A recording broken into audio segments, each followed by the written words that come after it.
What games are going to be the hardest ones and the easiest ones for Michigan football in 2023? We get to it on this episode of Locked On Wolverines. You are Locked On Wolverines, your daily podcast on the Michigan Wolverines, part of the Locked On Podcast Network. Happy Wednesday. We are back and doing it. Locked On Wolverines podcast, part of the Locked On Podcast Network, where it's your team every day. I'm your man on the ground as a whole publisher of Wolverines Wire through USA Today Sports Media Group. We are going to get guest heavy starting the next couple weeks, really. We were going to have Mike Golick on next week. Not going to happen now until 2 weeks from now, right before Big Ten Media Days. We're going to do a little thing with Autograph, Tom Brady's company. Lots of exciting things to do. But for now, we are going to get into, I did a list on Wolverines Wire of ranking each game in terms of difficulty. And I noted, how many returning starters essentially, and the game being home or away, all that kind of stuff. Some of it's a little controversial. It's my opinion. Remember, it's my opinion. I could be wrong. My opinion has often been wrong when it comes to these things. But guess what? That's the nature of all of this. That's something that I told Jake Butt the other day. He was like, "Oh, I'm worried about coming up with a list of something and, it not being right." I'm like, "Listen, you're not going to be right. That's just what it is." There's a reason why you look at 2021. Rutgers ended up being a much more difficult game for Michigan ultimately than Ohio State. No one would have ranked Rutgers as being a more difficult game than Ohio State that season. That's how it goes sometimes. So anyway, so let's get into it. We're going to spend the whole episode doing this. We'll get to the first four games, and then we'll get to the next four, and then the last four. So the first four, not going to be terribly exciting. I have the last ranked game being the Rebels of UNLV. Michigan last played them in 2015, week 3. And it did not go well for the Rebels, but it wasn't like an overwhelming win, I don't believe, for Michigan, not compared to BYU, Northwestern, Maryland, the next couple weeks. But UNLV has a fair amount of returning production. 69% of its team is returning, but they are coming off of a 5-7 season. Now, you can improve year over year, but this is a Mountain West team that is on. It's not even a good one, right? Mountain West is not exactly a powerhouse conference. We saw, a couple of those teams over the course of the last few years, particularly obviously Colorado State last year. But between like Colorado State and Utah State was actually probably one of the better ones. What was the one that I'm thinking of that Jay Norvell came from? I don't remember. Maybe it was Utah State. I don't think it was, though. There just has not been a very good conference. I don't expect this to be anything close. This is week 2. It's a 3:30 game. Michigan will have honed itself a bit coming off of week 1. And while there will be more tape out for UNLV, it's just not a program that is built to compete with any team of note. So that is the number 12 selection, the easiest game of the season. Number 11, it comes week 3. The next week, Bowling Green, coached by Scott Loeffler, former Michigan man. Well, he's still a Michigan man, just somewhere else. Soup Campbell is on the staff there. They've got a guy that's, I didn't even write this in the thing. They've got a guy who knows what it's like to face against Michigan. They got the Indiana quarterback, Connor Bazelak, who was previously at Missouri. He's now the quarterback there. That doesn't really mean anything. You look at what Rocky Lombardi did after leaving Michigan State and going and playing against Michigan a couple years ago. It didn't really go well for him, so I don't think it's necessarily much of anything. They were 6-7 last year. They have 59% of their production returning. They were able to get to that bowl game. They lost it. It's just not a very good MAC program. It's a middling MAC program. I don't expect there to be any trouble. This is one of those games that I'd look at being kind of like a 52-14 type thing where Michigan just dominates, puts in the second and third string. Maybe they get a couple scores or whatever to make it look a little bit less like the blowout that it already is obviously going to be. Number 10, it rounds out our non-conference. I would actually have this one in the middle if it wasn't for the amount of returning production being so low. That's East Carolina. They were 8-5 last year. They're a team that in the last couple years, kind of like Coastal Carolina has been every now and again, like where they start to kind of teeter with that UCF type, maybe they can do something. And, they're playing some teams close. It always seems like it's Louisville. Maybe I'm wrong, but obviously there's some mystery because you go into to week 1. It's the season opener. Anything can happen. Certainly, this was a very good team last year. Let me see if I can pull up real fast the teams they beat. 'Cause they won. They did in fact win a lot of games, right? So East Carolina, they lost the season opener to NC State. Then they beat Old Dominion, Campbell. They lost to Navy. They beat South USF at USF. They lost to Tulane, ended up being ranked number 9. Some of these are close. NC State they lost by 1 point. Tulane was by 15 points, so it wasn't like a crazy thing. They beat BYU at BYU. They lost by 3 points at Cincinnati. They beat UCF actually. They lost to Temple. That was the biggest rout they had all year. Houston. I meant they lost to Houston. They beat Temple, and then they beat Coastal Carolina. So this is a team that got some good wins under their belt. Memphis as well. They beat Memphis. Got some good wins under their belt. I don't expect them to come anywhere close to Michigan. The last time they faced like a highly ranked team came the year before. They lost to Cincinnati in the bowl game. Sorry, not in the bowl game. That was in the it is regular season. 35-13. So I mean that's pretty admirable going up against a college football playoff team. 2019 they weren't good. 2020 they weren't good. So it's been a little while here. That a couple years of where they've been decent. They're one that could certainly give some challenges, but I don't expect them to really honestly do that. All right, so finishing us out, the worst Big Ten team, number 9 here, that Michigan will face, I have is Indiana. Indiana just feels rudderless at this point. Just feels like they have a lot of holes. Breaking in a new quarterback again. They do bring in Christian Turner. Feels like their secondary is taking a big step backwards. They had some issues trying to figure out who they are. Last year started out pass heavy and then became better as they became run heavy. Certainly they gave Michigan some fits for a little while. They returned 69% of their production, but they play at Ann Arbor. I just don't see this as being the same kind of Indiana team that we used to see that would go toe-to-toe with like 2016, 17, or 18 teams, right? I think this is more of 2019, 2021, 2022 type. I think that's going to be Michigan's easiest Big Ten team that they go up against.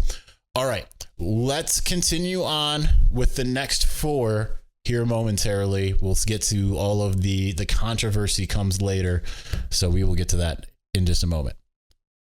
If you want to get into the comfort kingdom, then I have got just the thing for you. Bird Dogs is revolutionizing comfort when it comes to your pants and shorts, whether you're looking for something dressy for the gym, for going out to the lake this summer, or anything in between. Bird Dogs has got you covered. You'll look and you'll feel better while you're wearing Bird Dogs, and they allow you the versatility of going from the beach or to the golf course, right to dinner or to your next meeting. The great thing about Bird Dogs shorts in particular is they do the exact same thing as Lululemon, but they fit way better. I mean, nothing is better than that. So go to birddogs.com/lockedoncollege, enter promo code lockedoncollege for a free Yeti style tumbler with your order. That's birddogs.com/lockedoncollege, or use the promo code lockedoncollege for a free Yeti style tumbler. You won't want to take your Bird Dogs off. We promise you that.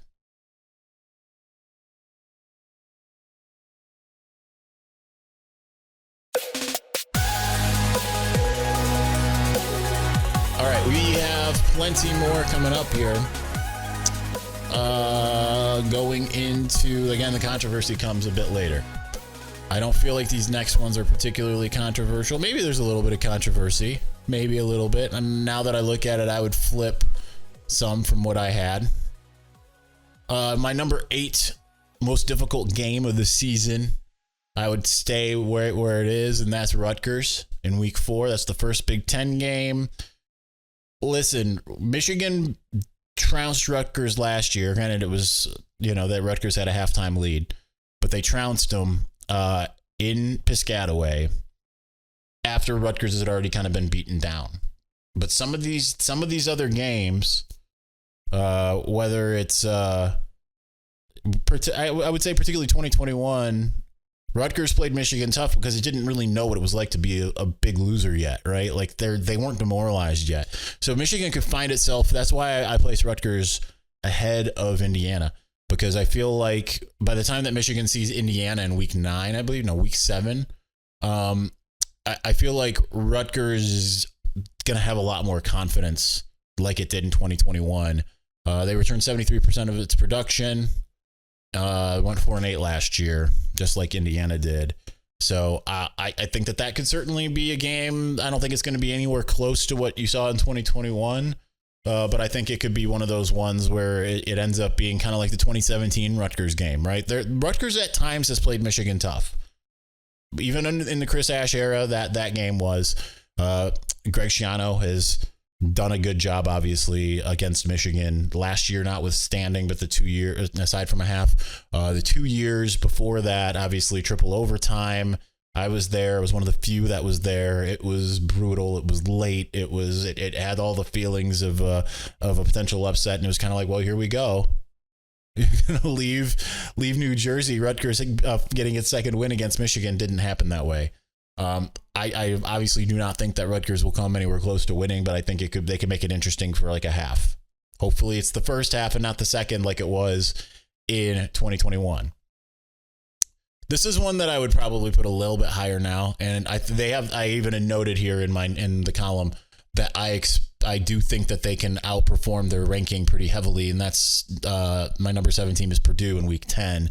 Homecoming, I believe, that year, November. It's like November 1st or something like that. Well, no, it's not November 1st, but it's back there, right? It's the 4th to last game of the season. I even though they went 8-6, returned 65% of their production. They do have Hudson Card as a quarterback now. Got a good offensive coordinator, Graham Harrell, I believe. Ryan Walters takes over in his first head coaching job after being the defensive coordinator from Illinois. But you replace Aiden O'Connell. You replace I can't remember which one it was on offense. There was another guy that I think Maccabee's gone as well. These are things that I forget very easily, unfortunately. I could look it up, know it, write it, and forget it that quickly. I just think that it's going to be a middling year for Purdue. I don't anticipate that they will be challenging the Big Ten West. Could be very wrong there. But I have them as the number 7 team that in difficulty that Michigan's going up against. It is at home for Michigan. Hudson Card was decent for Texas, but you can't look at it and be like, man, he was great. Gave him a fighting shot against Alabama after Quinn Ewers went down, but fighting shot and leading the team, taking over the team, doing that kind of stuff.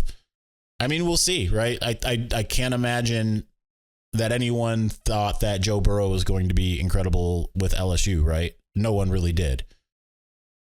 Sometimes you just need that second shot and a situation that's just going to work out for you. Number 6, I have at Michigan State. So right in the top half of the middle as far as difficulty. Listen, it's a rivalry game. We know that anything can happen in that game. It has tended to be that the better Michigan team tends to beat Michigan State. So even if Michigan State did somehow rebound, if their transfer portal additions hit, if some of their younger guys grow up, if Noah Kim or Catton Hauser end up being really good at and being an upgrade over Peyton Thorne, if their wide receivers end up being better than the Jaden Reed and Keon Coleman combo, I mean, a lot would have to go right for Michigan State. Unfortunately, we've seen a lot go right for Michigan State at times. Michigan has to take them seriously. I can't imagine they won't after what happened last year at the Big House. As much as Spartan fans want to sit there and say, oh, they're going to, Michigan State's going to remember. Trust me, Michigan's going to remember a lot more.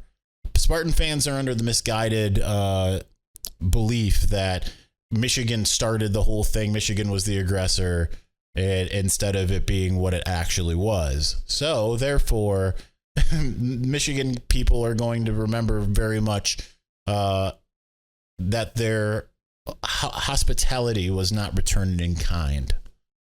Michigan State was 5-7 last year and returned 68% of its production. Again, these numbers come from ESPN in February, so some of these things have changed, right? They lost two of their biggest playmakers. Michigan State probably would have been number 4 for me if Keon Coleman and Peyton Thorne had returned. That's not the case. They do have that 5-star Tonmise, I don't know how to say his last name, for the Texas A&M 5-star defensive end that comes in.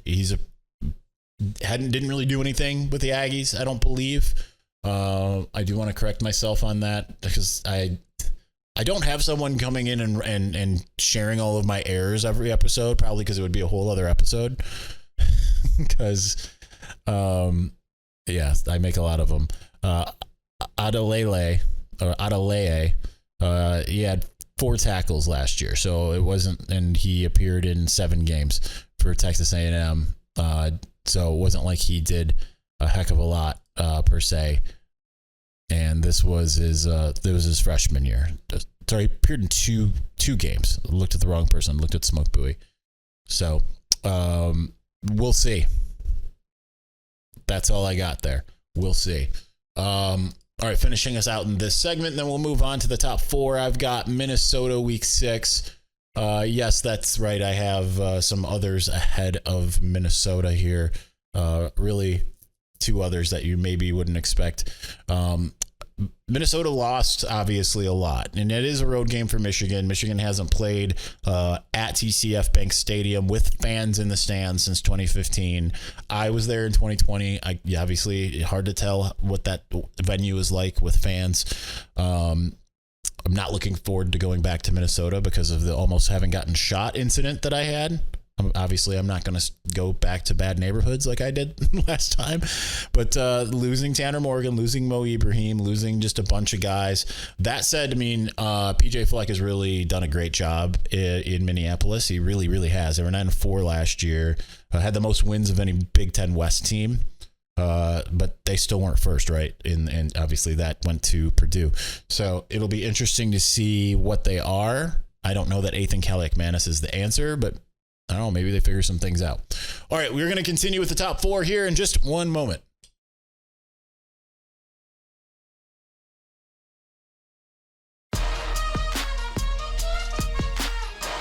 Ranking teams in order of games in order of difficulty this year. We get to our top 4. My number 4, and I was going to mention this more in the last segment, but let's talk about Nebraska, who I have at number 4. I would have had Minnesota above them, but with the losses that Minnesota has, the unknown that Matt Rule is, I know how daunting Memorial Stadium can be, having been there in 2021. They got Jeff Sims from Georgia Tech. He's very good. I remember watching him against Clemson last year. That's going to be the first game in week 5, really, I think, truly circled for Matt Rule to be like, here's our barometer. And I don't think that they'll be able to go toe-to-toe against Michigan from a talent perspective, but I don't think that they really could do that in 2021 either, and they still almost won that game. Questionable officiating and all of that, but that's the type of thing that happens. So I am interested to see how Michigan handles this first road game of the season. In previous years, that used to be a death knell for the Wolverines. It hasn't been in the last couple of years. I don't expect it to be an issue for Michigan. But I still think that despite them being a 4-8 team last year, that is going to be a challenge. It's going to be more of a mental challenge than it is going to be anything, because I think that Matt Rule is really going to turn things around quickly in Lincoln. And I think that they have some good pieces. I think there could be some interesting things from a schematic perspective. Again, if Michigan is everything we think it is, it's not going to matter. Number 3, Maryland at Maryland, week 12. This is the biggest trap game of the season by far, if you can even call it that. Maryland, we have teetered with the idea of Maryland being a challenger for the Big Ten East for some time. They went 8-5 last year, returned 64%. The bad news for Maryland is a lot of their losses come. They lose that star tight end who transferred. It was a CJ Dupre, I believe. I do want to double check this because I'm always see, I actually got that one right. It's funny. I can't remember the name of Elias Rudolph the last podcast episode. I can remember the name of the Maryland tight end who transferred to Alabama. But they lose some linemen. They had a senior laden line on both sides of the ball. I think that really helped.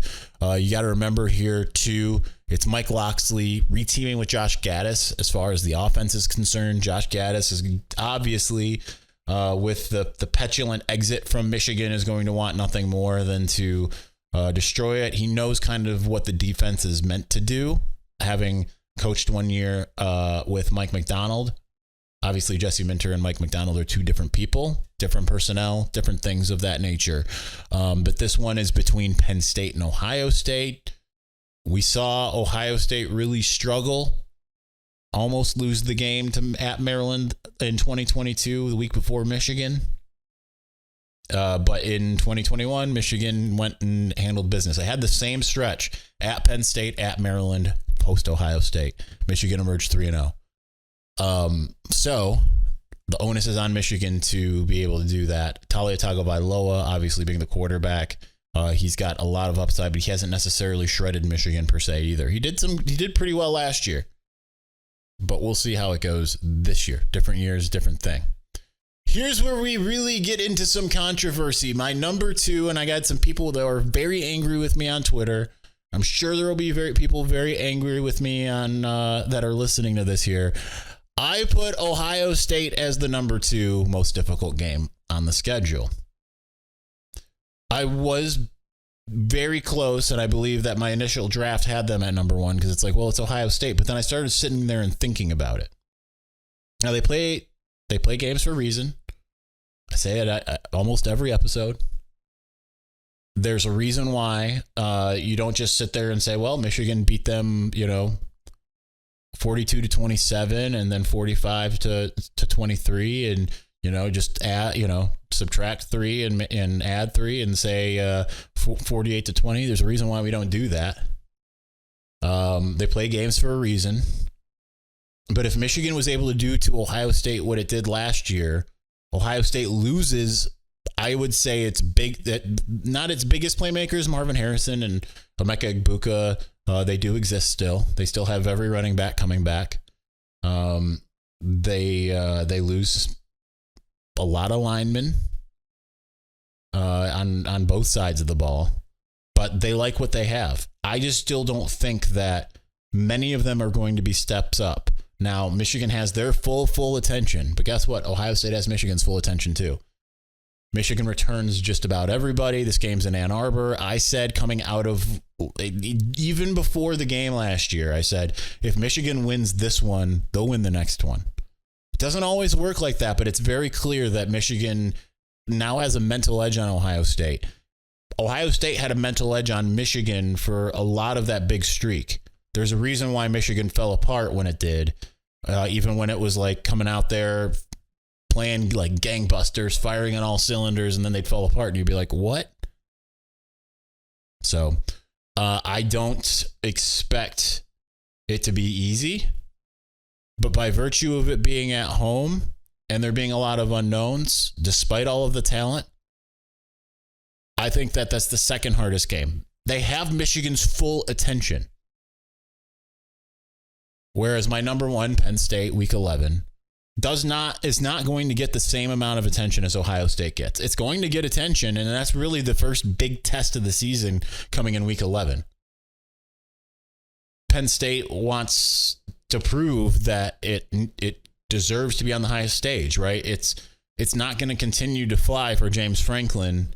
I mean, he's had some ups and downs, but to be like, yeah, all right, yeah, we did it. We went 11-2. Our only losses are Michigan and Ohio State. That's not going to work for them. So Penn State is certainly going to have Michigan on the mind probably more than anybody. It played Ohio State relatively close, and then it didn't really end up doing that against Michigan. Went into the game having like the best run defense in the country, and then got shredded for 400 yards on the ground. Games in Happy Valley, always difficult there. Yes, Michigan has won multiple in the Jim Harbaugh era in University Park, State College, whatever you want to call it. None of those have been easy, right? They've all been relatively close. 2015, this past one in 2021. Trying to think. They lost in 2017. They lost in 2019. So they've won 2. Both of those were slogs. Being on the road in Happy Valley, thankfully for Michigan, it's at noon. That makes it a heck of a lot easier than otherwise. It's going to be difficult. That's Drew Aller, unlike Kyle McCord, who is not an upgrade on CJ Stroud, barring him coming out and just transcending what anyone believes of him. Drew Aller should be a big upgrade on Sean Clifford. They've got a dynamic duo that didn't really do anything against Michigan, but we saw Saquon not do anything against Michigan until 2017, and suddenly there he is very quickly. It's going to be a challenge. That's my number one most difficult game for Michigan. Feel free to disagree. I don't mind. Just be nice about it. All right. That's going to do it for us today. We are going to continue on throughout the rest of the week. Yeah, that's it. That's all I got. Thanks for watching. Thanks for listening. We'll be back soon. Peace.